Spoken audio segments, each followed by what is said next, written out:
welcome to the I'm a Celebrity South Africa, the podcast. The final! I can't believe I'm saying it, but it's not just any. We've made it to the final, Sean. We've done it. We've made it. The Campmates have made it. We know who the legend is. What a time to be alive. We have crowned the very first I'm a Celebrity legend. Myleene Klass. Well done, girl. Bravo. I've even put done. on, I can't believe you've not mentioned it, I've actually put on a burgundy velvet jacket for this. Look at you, honestly. It's nice of you to finally make an effort, Sean. I mean, underneath is just a grey t-shirt that I wear all the time.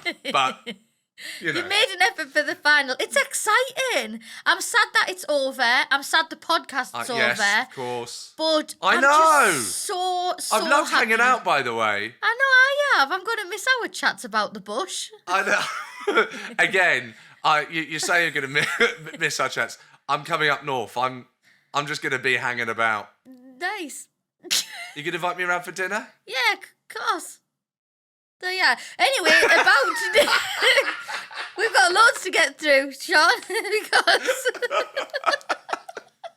Take that as a yes. Thank you. yeah. And We do have lots to get through. We're going to speak to the legend. Yes. I'm sorry, I'm getting so excited. We're There speaking you to the Queen legend herself, Myleene. We're speaking to Jordan, the runner-up, Fatima third place, and of Yes. course, Phil. Oh, Bless my Lord. Phil. Just missed out. Tuffers. That was Tuffers toughers. who just missed out. I know. It was sad to see him go. He'd come such a long way. He'd done so well. Sean tried to keep him in. Didn't quite Failed. work. Do you know what Did though? you hear him when he was sailing off? Did you hear him when he went, Sean, I'm coming? No, he said I want a Dawn. podcast from those two. He said Dawn. His wife's called Dawn. Oh, did I thought he said Sean? I thought he said Sean. His wife's called Dawn. Well, I mean, he might have been saying Sean, but I know his wife's called Dawn. I'm assuming he'd put his wife before Shaun Ryder, but who knows? I'm hoping that right now they're having a massive lock-in. Oh, Just Sean and love to be Phil. there. They've just been on a week lock-in. They've shut the pub. No one else can come in. Just Phil and Sean putting the world to rights. That's what we love to see. do you know what though? I was absolutely Lord. gutted, but it was one of the funniest moments of this whole series. I feel like Fatima, when she did that penultimate trial with the buzzer, and she No. It Oh my was God. It was too much. Every minute that went by, I was like, she's going to press it now. When it got to 15, and then the actual people started taking her helmet off, then she started buzzing. It's over, Fatima. What are you buzzing for, hon? The game's over. Like, Ant and Can I Dex say? playing golf now. Like, it's over. Like, you've lost. Fatima's still counting now. Like, you're absolutely right. I was crying. I was genuinely crying of laughter. That, for me, I'm going to say, that's my Legends moment of the series. When Deck turned to Anthony, goes, it doesn't make any sense. It doesn't, though. Like, what was she? How slow did she think time was going? And she goes, oh, well, because in my head I was running on a treadmill. What's that got to do with time? Yeah. Why has that meant that suddenly now you can't count a second? She must have been going like this. Fatima, right, sorry, my stopwatch is broken. Can you just count to 3 for me? Yeah, 1.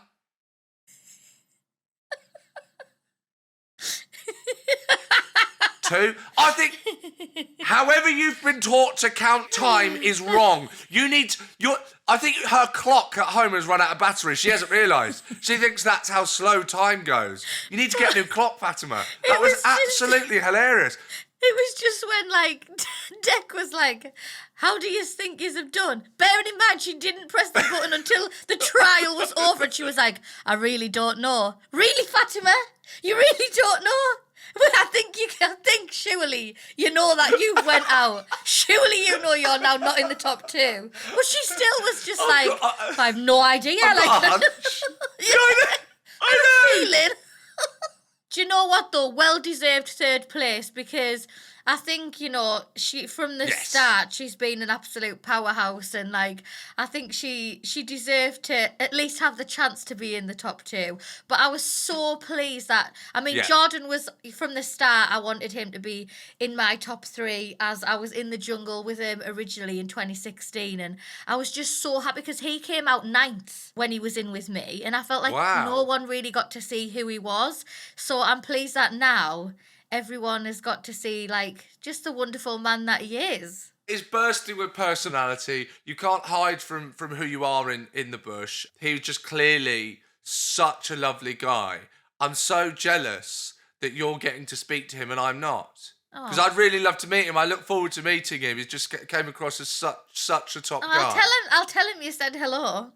Yes, please do. But I just think as well, if he was up against anyone else, I think he probably would have took home that legendary crown. But honestly, when Myleene, her numbers were just definitely if it was up against Fatima.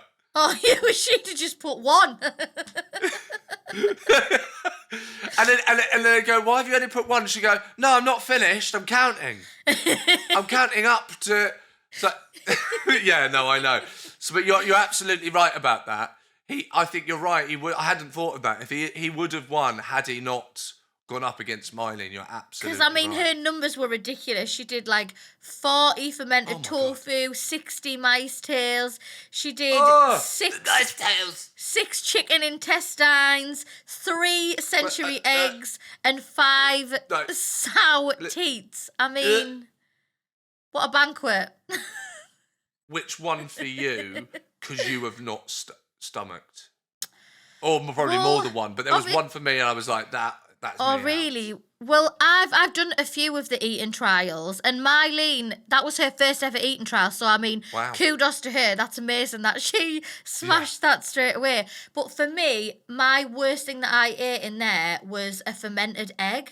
So, actually, the fermented tofu, and just because of the vast amount that she ate, and the century eggs, if you think about it, right, even if you had to eat just 3 hard-boiled eggs, that's hard in 5 minutes. Like, they're very filling. So eating 3 century eggs, fermented old rotten eggs, is hardcore. Like, I don't even think I could bash 3 Scotch eggs out in 5 minutes. I could definitely do that. We are speaking to everyone today, so I don't want to keep people waiting too much. But absolutely Sean, thank you so much for just making this an absolute pleasure, and I've had so much fun. I've loved hanging out. I've loved watching the bush. I've loved watching Anton Deck again, seeing these legends back in, and hanging out with you, making me laugh. Thank you so much. Come on, let's go. Who should we talk to? Should we do Phil? You talk to Phil. I'll go and talk to Phil. All right. Send him my love. I feel like you and Sean proper bonded. I feel like you were like little bosom buddies in the bush. Yeah, no, we got on very well. I enjoyed Sean's company very much, sitting round the campfire, because there are a few times that, as you well know, that there's not a lot to do or not much going on or something. So it was great fun to have a chat with him and look at the rock faces and, and see what he was up to and everything. So, got on very, very well with Sean. Oh, that's nice. Yeah, hopefully you're going to meet up with him, and who knows, might be doing a little bit of woo and a little bit of way. I hope so. I think like the key to keeping your sanity in there is having people with stories. Like you find yourself drawn to the people in there who have lots to say. Yeah, no, absolutely. And, he'd come out with some crazy things and just make me laugh, As you say, I think you've got to have a bit of a laugh in there because sometimes the days are long, as and the days can be a bit long. And so if there's a little bit of a chuckle along the way, it helps pass the time a bit. See, Phil, you're the same as me, and I feel like it's quite funny that like I was queen, you were king, and I didn't do any of the jobs in my series either. I did no jobs at all. No. Well, I mean, it's funny, isn't it? I mean, I got the water and I did my little bit, but we had such a happy little crew and, people were running around doing so many things that I couldn't do that long drop. Oh, the long drop! Wow. I mean, that was just something out of this world, especially after a couple of weeks. Oh, wow, that was tough work. But we all got on, we all mucked in. In Australia, it was called the dunny, but the long drop in the bush, Yeah. it's amazing how quick you have to make friendships, knowing that at some point you're going to be shuffling their shite about. Well, absolutely. You know what I mean? And the weight of it, I couldn't believe how heavy it was. It was like a dead body over my shoulder. I mean, it was amazing. But we managed to get it done somehow. But oh wow, I just had sort of like thoughts of tripping over or something, and it all coming sort of out, and sort of me being underneath it or something. You know what I mean? I kept having nightmares about it. See, I felt for you because you weren't eating great. Sometimes you were doing like 2 trials a day. And on top of that, you were having to do chores. And, I feel like what people don't realise is your emotions are so heightened in there because you're missing home and you're hungry and tired. Do you think that's why there was a moment in there where you felt a little... I did feel for you when Paul Burrell said Dean's name to save, and I could see your heart sort of sink. I seen your heart go, oh, thanks, mate. Well, I thought... Yeah, thanks a lot, mate. You know what I mean? I've been in there with him through thick and thin, from the start. And then Dean comes in for a day and he literally threw me to the snakes. I thought, well, thanks a lot, pal. You know what I mean? But, it didn't matter. You do have those little ups and down days, you know what I mean? And, but it wasn't the end of the world, But, but I didn't fancy them snakes. Wow. I mean, that was my fear. That was... I don't really? like particularly... Yeah, I don't particularly like enclosed spaces, and then when we went to the trial, and they opened up that coffin sort of thing, what I mean? And you had to get into it like that. I was going, oh my word, oh my life. And then they slung 100 snakes on top of you, you know what I mean? So that was a little bit tricky. That was a tough day. Yeah, as you say, you're a bit tired and... it's a young man's game, this jungle, Well, I was going to say, days, you were in there 20 years ago. Do you feel like it was 20 times harder going in? Well, yeah, there were a few aches and pains, I can assure you. And it's quite physical as well. I mean, okay, you're doing a lot of sitting about and chatting and what have you, but, you're climbing up things and you're having to do these things and walk about and get logs and what have you, as you say, with no food and no energy. And so you've been in there for a couple of weeks. You do start getting a little bit worn out. You know what I mean? But yeah, I'm sure Paul didn't mean it. Yeah, no, I'm sure he didn't either. I must admit, from a viewer's perspective, it was funny because I was like, Dean, he's been getting picnics. Why has he picked Dean? But then I I've been sleeping next to Paul for 14 days or something like that. Gaffney comes in for 1 day and doesn't get the snake trial. I mean, come on.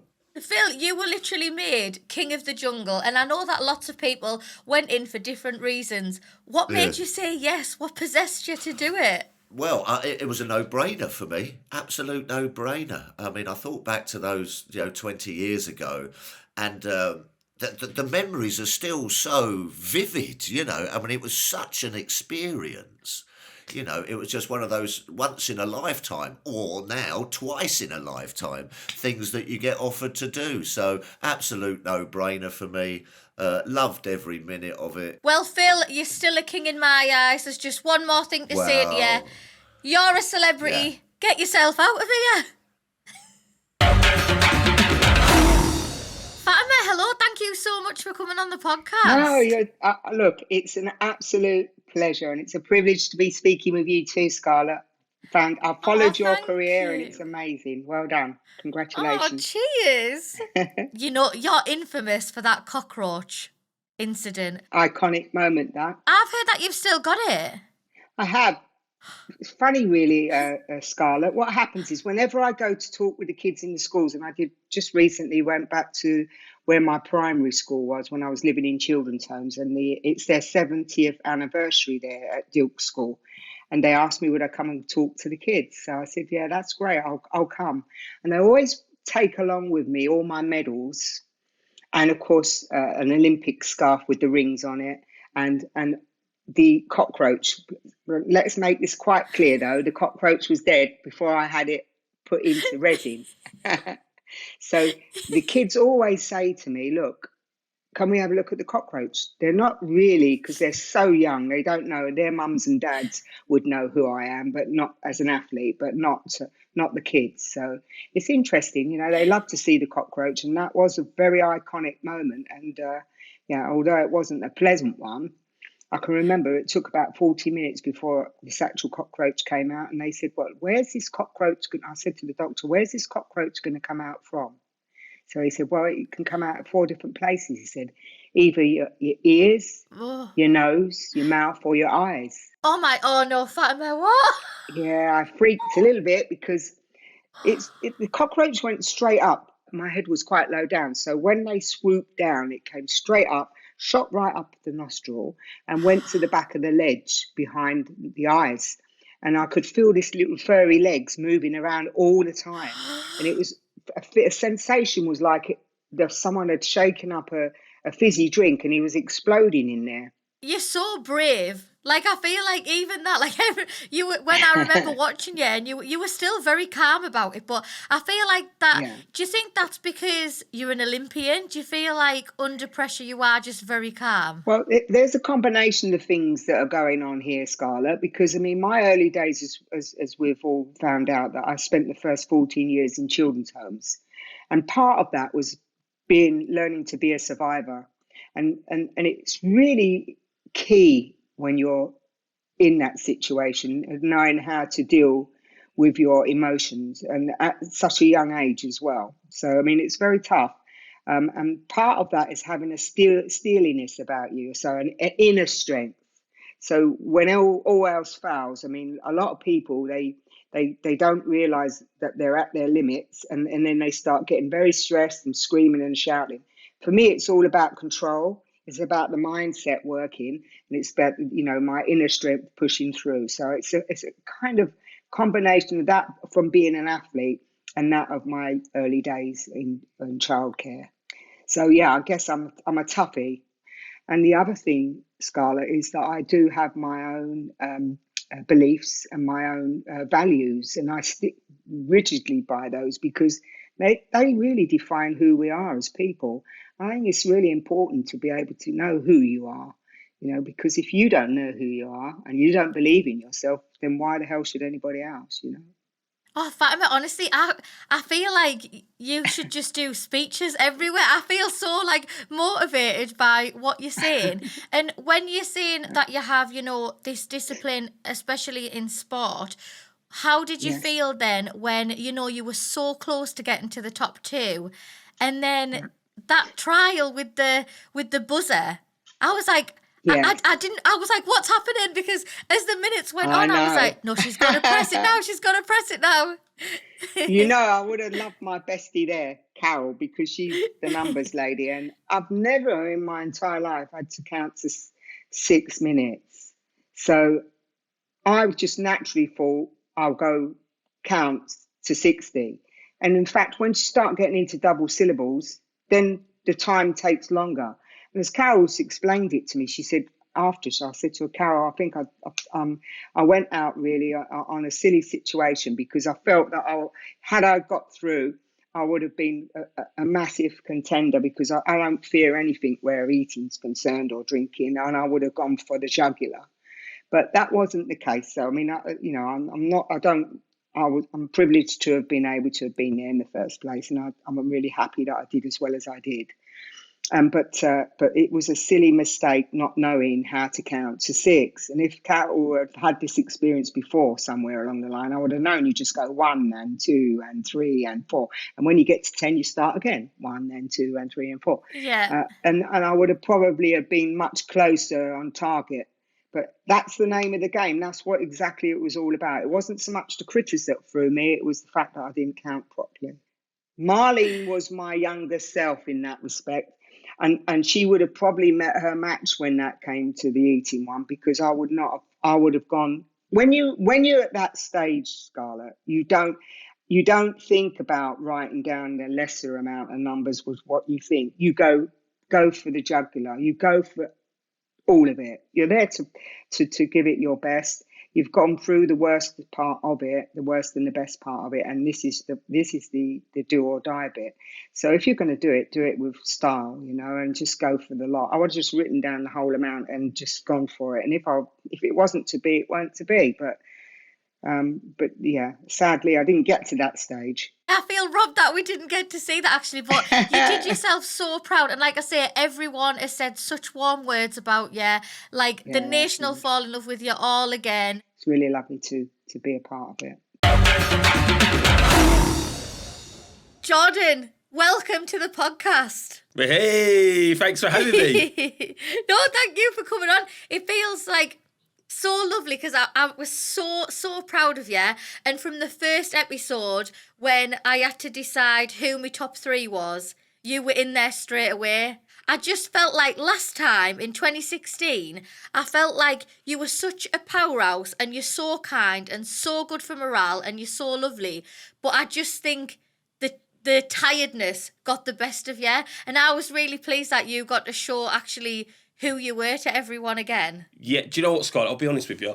If you would have said after the first episode I wasn't in your top 3, considering we spent 2016 together, I'd have been very upset. So, I mean, good start. Good start saying that. But, no, you're right, man. When we was in the jungle together, right, those years ago, it was part tiredness, but I would say it was mainly, like, I just found the whole thing overwhelming. And I think when you get overwhelmed or you're in a situation you've never been in, you're going to go one way or the other. You're going to go the Jordan Banjo route, which is hide in your hammock and sleep. Or you're going to go the Scarlett Moffatt route, which is absolutely smash everything that comes your way, have the time of your life and win the show. And, we saw which way we both went. You absolutely smashed it. And I went, I'm going in my hammock. So I was just happy to be asked again. And actually, like you said, man, go and show what I can do. But we were only so young in there. Like, you were 25. Do you know what I mean? You're a different person now as well. Like, you're a dad now. Yeah. Do you know what? Actually, I wasn't even 25. I was 23 when we did it together. 23? Yeah, man, I was 23. Yeah, Oh, we were both really young. Sorry, Jordan. I've been adding 2 years onto your life there. Sorry. I think every episode I've spoke about you, I've been like, he was only 25, bless him. You were 23. Sorry, mate. That's all right. I forgive you. Do you know what? To be fair, I was 23 and looked 25. Now I'm 30 and look 45. So I wouldn't worry about it, mate. I wouldn't worry. No, you're de-aging, to be fair. When you got out, and like, I mean, the fact that you were so, honestly, I was screaming at the telly, you were so close, Jordan. But really, you're like the legend king because you were the last man standing. So I think you can have that title, can't you? Surely, Legend King. Yeah, I'll take. Myleene's Legend Queen. Yeah, I'll take Legend King, 100%. I mean, I'm not sure it's an official title like Myleene's one, but I'll say this, man. I looked at Myleene, and the moment she started shoveling those mice tails in her mouth, and it started like, I was like, "There's no beating this woman. She's unbeatable." I was like, "Take it, you win." I knew I'd lost from then. I was like, "Okay, I can't beat her." But when you put 21, I thought, that's it, he's got it. Because I thought there's no way that someone's going to put more than over... Like, 21 is insane. And then when she wrote 60, I was like, excuse me? Like, what is happening here? I was like, she defo meant to write 06. She's done something wrong. There's no way she wants to eat 60. And the way she was rolling them up and eating them, I was like, hang on, this ain't a pack of crisps. What's she doing? Oh, it was vile. But she did it. She stinged it. So, hats off to her. Was it nice being back in there with Mama Carol from the original OG camp? Do you know what? That made the experience, because I'm not going to lie, the same way that I was nervous the first time we went in, I was scared about going in this time as well. I was like, oh no, like, I know everyone's a quote unquote legend. I have no idea what I'm doing here because I came like, I don't know, 72nd in our series. I was like, I have no idea how I've managed to pull this one off. So I was nervous about it. I did, man. I did so bad in our series. Do you know what? I'll tell you this, Scarlett, right? This was what was hilarious. On that last trial, after we did it, and I was chatting to Ant and Dec, and they went, you've come so far. You came second this time, and last time you came 9th. I was like, that sounds so much worse than I remember. I was like, I came ninth. I was like, that's so bad. I was like, I came out so quick. When you stuck your head in that, like, box of snakes and that, and moved that star, by the way, and you kept, like, saying, come on, do it for your kids, I actually started crying. I was like, oh, my God. You could hear the fear in your voice, but then you just looked so calm when you were doing it. Do you know what? This is so bad. Whenever I'm scared of something, right, God, if I'm going to say this out loud, I'm probably going to get myself arrested. In my head, I picture something like horrible, like, I don't know, my kid trapped somewhere or something. So I'm like, if you don't do this, they can't get out. So, like, that always makes you, like, well, 100% I'm going to do it. Like, there's no way you're not going to do it like that. Probably a bit, you know, acting like I'm probably being Brad Pitt in a film or something. But I'm like, no, like, it makes me do it. Because before I said for my kids, I wasn't going to put my head in that box. I was like, I can't do it. I can't do it. But luckily in that trial, Paul Burrell was just screaming in the background. All I could hear was Paul going, ah! I was like, yeah, I think I'm going to be fine. I've got a lot of time here. I think we'll be okay. My favourite part of the whole series was your penultimate trial where you had to just, it's very simple, you had to just sit in a box and press the buzzer when it got to 6 minutes. You absolutely smashed it. It was your face when you could see you just thinking, surely it's been 6 minutes by now. And when Fatima then pressed the button, after they'd got the helmet off, I was like, it's over, Fatima. The trial's ended. She was like, beep, beep. I was like, do you know what? I've got a thing about Fatima, right? Fatima, yeah, is and I say this now wholeheartedly, no lies told, the sweetest woman. Like, she might be a bit of a drill sergeant, like she might want stuff done properly and want you to concentrate, but she's the sweetest, most loveliest woman you ever meet. But she is super competitive, and I think Fatima was in that box and went, I've lost count. I don't know how much longer how long we've been in here. I'm gonna wait Jordan out because he's gonna crumble. And I will say this now, I hadn't said it to anyone else. I was this close to crumbling because the snakes were getting tighter. I was freaking out. I was so scared. I was like, if they don't come out of here soon, I'm gonna have to say it. Because I was thinking in my head, there's no way I've miscounted that badly. Like, how long was it that Fatima pushed it up? I swear we were saying it like 15, 20 minutes. Yeah, I was like, it's been like 20 minutes. I was like, what's going on? And I feel like maybe Fatima was like, I'm going to wait Jordan out. Because I was this close to crumbling. Yeah, I was so close. And it's when they were like around your neck as well. And I was thinking, oh God, like they round, like I was thinking, what happens if they start like, even as a viewer, I was like, they're getting a bit tight there. Like someone might have to intervene, yeah. Yeah. I felt like I was wearing like the world's most dangerous scarf. But John, you're the legend king now, and I'm sure when you came out, I bet Naomi and your little ones were just so proud of you. Yeah, man, they were really happy. I think when I spoke to Nat on the phone, she was like, I'm just shocked I hadn't heard from you, because she was thinking, literally, she said to me, right, talk about flipping like a boost, a prep before I went in. I went, right, babe, I'm going in today. You know, like, you don't start getting voted out for like another 5 days, so that's the earliest I'll speak to you. She just went to me, I'll speak to you in 5 days. I was like, all right, cheers for that. So I'll speak to you in a bit, mate. She thought I was coming out early doors, mate. I was like, thanks, Nay, love you, speak to you soon. Oh, that's so funny. And that's true love, Jordan. That is true love. That she's just true speaking her wholehearted truth there. So, welcome our very first South Africa legend. It's Myleene Klass. Yay! I've got my crown. Congratulations. Thank you so much. I cannot believe it. You look fantastic. It's just casual. Yes, yeah, very casual. Did you ever expect that you would come out that number one? Not a chance, because when I was first invited to join, the legends, I heard all the names that were being bandied around. It was going to be the All Stars. It was just going to be the best of the best. It was like it felt like the Hunger Games. It was like they're just putting all these people together, throwing them back in there. Who's going to come out victorious? I did not think I stood a chance. I would have just been happy, even just to make it to the finals. I didn't even dream that far. Well, you did amazing. Oh, but when you said to you. Ant and Dec you underestimated how the win would feel, what did it actually feel like being like crowned and given, sitting on that little wooden throne with your crown? And so to be totally honest, I don't think I've ever felt so sick in my life, because I Oh my finished the God, I'm not trial, surprised. and they were trying to pull me out. They were trying to pull me out from the bush because I was so sick. So it was sort of like mixed feelings. It felt so good to have that crown on my head, and I was just trying to hold everything down. Well, you said there that you didn't expect to come out on top. When you first entered, do you have a sense of who you think might do it? Because when I went in, I have to say, and I think I've said this before, when I went in last time, and as soon as I met Jill Scott, as soon as I met her, I thought, there's the Queen of the Jungle. Now, obviously, you didn't think that about yourself, but was there someone that you thought maybe, I think they might get this? And then obviously, it wasn't even about thinking it, because there were so many queens and kings or people that had come second or third. So it's a totally different environment already, because you've already seen what everyone can do. And you already know who's been crowned, or you already know, what people's strengths and weaknesses were. And so it's just a totally different game.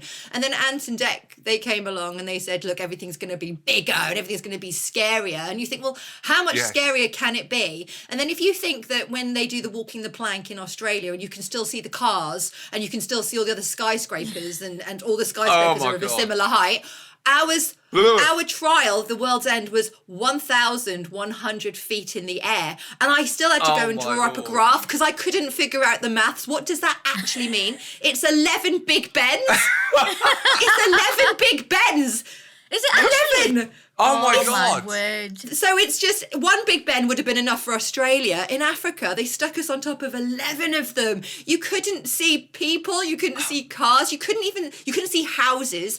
You could see little postage stamps, and those were fields. And then you had to walk out and go and grab the stars. I can't tell you. And you smashed that. High. Yeah, you did smash Well, yeah, that because one. I'm like, I know my kids are at home watching, and I'm just thinking, I just want to make sure that I do them proud. I wasn't even thinking of the crown. I was just thinking of the ego. I want to do them proud. Myleene? Not even just on the trials, but like I have to thank you as well as like, just as a woman and as someone who has a little sister who's in her teens, the way that you spoke so beautifully about body image, I just think that like, honestly, it actually brought tears to my eyes. Like, firstly, hearing what you went through, when you were younger and you were in the music industry, but then also when you were having just like a really candid chat with Carol and you were talking about throwing the scales out and making sure that your kids don't measure themselves on numbers. I just thought that was such an important conversation to have.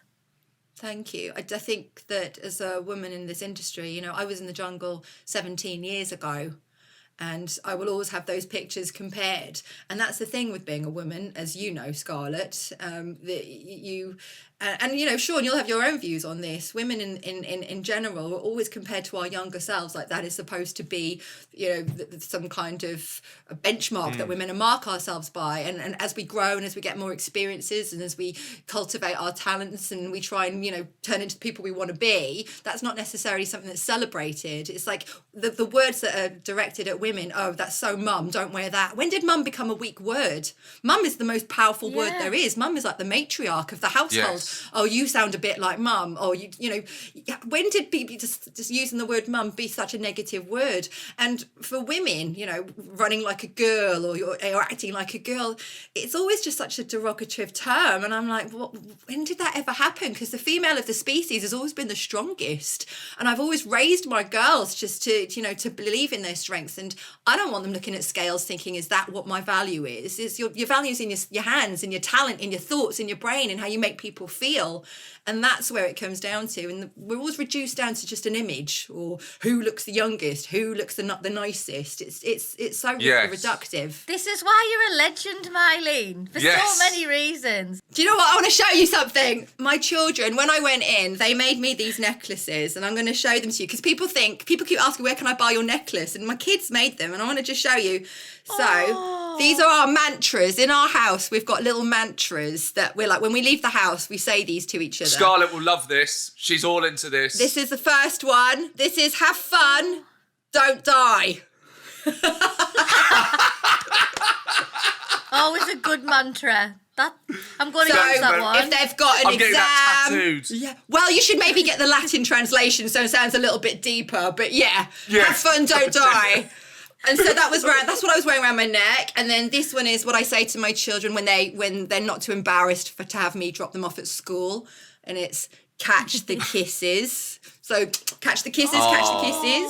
And then this is the one that always gets me. And every time I was having a moment in the jungle, this would be why. Because when you're a working mum and you say, look, Mama's going to work, Mama goes to work, but Mama always comes back. My daughter put this on my necklace, always comes back. Oh, no. And always comes back a winner. Yes! Comes back a legend, Myleene. Oh my God. This is what I was wearing. So I was wearing all the little mantras and I didn't even know they were going to like make this for me. That's so cute. That's amazing. And then I ate 60 mouse tails. Have fun, don't die. I think like it sounds a little bit like sort of RAF Marines, doesn't it? Have fun, don't die. Yeah, I take it you didn't have fun when you were eating 60. You went so high. You went in with such a high number. When Jordan turned his number around, did you think, why have I gone in that high? Okay, so when you look at Jordan, he's like 6'7", 6'6", 6'7". Beast of a man. He's a foot and some bigger than me. And he's got a big jaw. And you're just thinking, every time I was chewing something, it would take me like 20, where he'd just go 1, 2, 3 and swallow it down.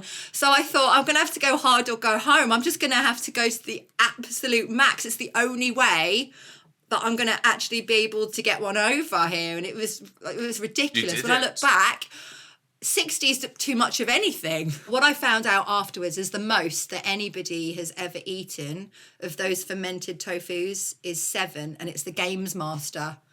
It's the person who puts those games together. So the most that they ever expected me to get to was 7. And I'm like, I did 40. No. It was just like that awful bin juice that you get at the bottom. It was so bad. Yes. And when I saw Joe and Dean, and they just took a sniff of some of that fermented tofu that was like on one of the drinks, and they were like, no. All that bile started building up in my own mouth because it just brought it all back. That fermented bin juice. And it's the worst thing I've ever put in my mouth. Oh, my God. Ever. Do you know what, right? When, obviously because you looked beautiful in your white bikini, and that, I think your original one sold for like $7,500, wasn't it? Yeah, it did. It did. Yeah, I've got it here, Myleene. Thank you, the bargain. Thank you. But I think, again, what's so nice about that, because we're talking about the image of women and how women put themselves out there, and there's this rule, apparently, that women, once they get to 30, shouldn't wear bikinis and shouldn't wear skirts, and I just think, honestly, you are a long time dead.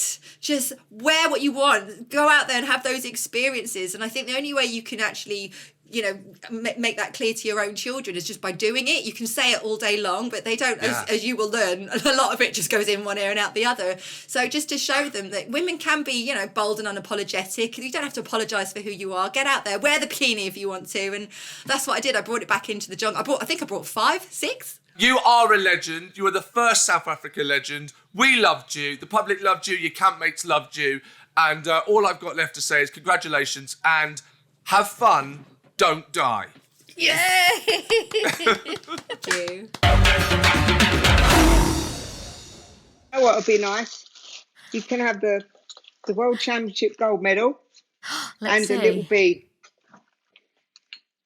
So there's the World Championship gold medal, and can you see the cockroach? Yeah. Oh, my word. That is, Yeah, I don't know what, I mean, I'm going to say the gold medal is what would you rather? Would you like the gold medal from Rome? That was Britain's only gold medal that year, by the way, and I won the BBC Sports Personality of the Year award, and I was voted World Athlete of the Year. And then this year, I got Little B, which is the cockroach that got stuck up my nose, which is quite an iconic moment. But all the kids, they're not worried about the gold medal. Their mums and dads might be. They want to see the cockroach. And I called him LB. So if you've got a good imagination, you can work that one out. 2 of the most iconic items in the UK right now. Yeah, exactly. All right. Thank you, Fatima. You're welcome. Love you lots. That's amazing. Love you lots. That's actually amazing Bye, that you darling. got it in resin. See you later.